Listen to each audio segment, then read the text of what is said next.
Welcome to Satya's food. నమస్కారం అండి, బాగున్నారా?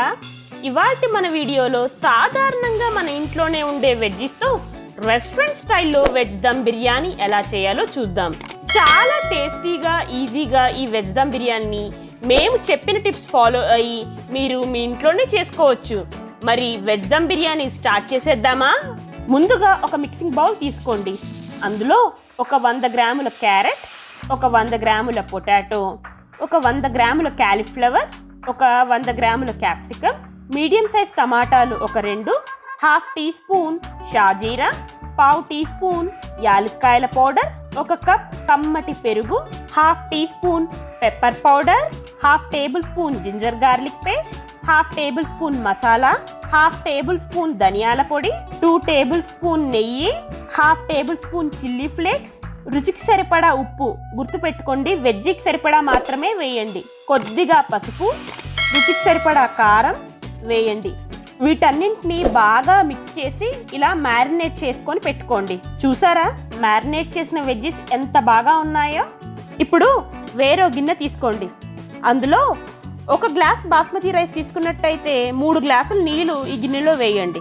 నీళ్లు బాగా ఎసరు కాగిన తర్వాత ఇందులో రుచికి సరిపడా ఉప్పు, బిర్యానీ ఆకు, 2 దాల్చిన చెక్క, 2 స్టార్ అనాస, ఒక పెద్ద జాపత్రి పువ్వు, ఓ 5 దంచిన యాలుక్కాయలు, ఓ 10 మిరియాలు, ఓ 6 లవంగం మొగ్గలు, కాస్త తురిమిన కొత్తిమీర, కాస్త పుదీనా, హాఫ్ టేబుల్ స్పూన్ అల్లం వెల్లుల్లి పేస్ట్ కూడా ఇందులో వేయండి. ఇప్పుడు నీళ్లు బాగా మరిగిన తర్వాత ఇందులో హాఫ్ అన్ అవర్ పాటు నానబెట్టి పక్కకు పెట్టుకున్న బాస్మతి రైస్ని వేయండి. ఈ బిర్యానీ రైస్ 80% ఉడికేలోగా మనం మ్యారినేట్ చేసి పక్కకు పెట్టుకున్నాం కదా వెజ్జీస్ని, వీటిని బిర్యానీ కోసం ఆనియన్స్ వేయించుకుంటాం కదా, ఆ ఆయిల్ గిన్నెలోనే ఈ వెజ్జీస్ అన్నింటినీ వేయండి. ఈ వెజ్జీస్ అన్నింటినీ దాదాపు ఒక 10 నిమిషాల పాటు లో ఫ్లేమ్లోనే మగ్గనివ్వండి. ఒక 10 నిమిషాల్లో వెజ్జీస్లో ఉన్న వాటర్ అంతా ఇదిగో ఇలా బయటకు వస్తుంది. ఇప్పుడు మనకి దాదాపు 80% ఉడికిన బాస్మతి రైస్ని ఇందులో ఒక 3 to 4 లేయర్స్గా వేయండి. ఇందులోనే ఒక చెక్క నిమ్మరసం కూడా వేయండి. ఇప్పుడు ప్రతి లేయర్లో ఫ్రైడ్ ఆనియన్స్, కొత్తిమీర, పుదీనా వేయండి. ఇలా 2 నుంచి 3 లేయర్లలో ఫ్రైడ్ ఆనియన్స్, కొత్తిమీర, పుదీనా వేసుకొని లాస్ట్ లేయర్లో వీటన్నింటితో పాటు కెవరా వాటర్ కూడా వేయండి. అలాగే గులాబీ రేకులు కూడా వేయండి.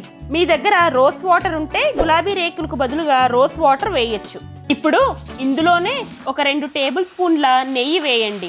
ఇప్పుడు దీనిపైన ఏదన్నా పల్చటి పేపర్లా వేసి గట్టిగా మూత పెట్టి బిర్యానీని బాగా దమ్ చేసుకోండి. మీరు కావాలంటే గోధుమ పిండితో కానీ, మైదా పిండితో కానీ, లేదా ఒక క్లాత్ చుట్టి కానీ బిర్యానీని దమ్ చేసుకోవచ్చు.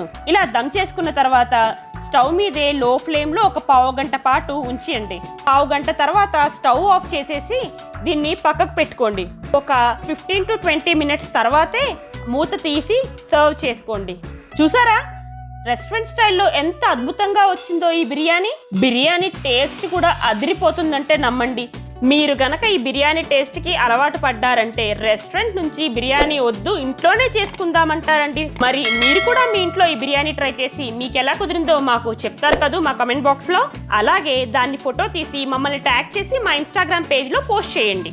ఓకేనండి, మరో చక్కటి రెసిపీతో మళ్ళీ కలుస్తాను. బాయ్.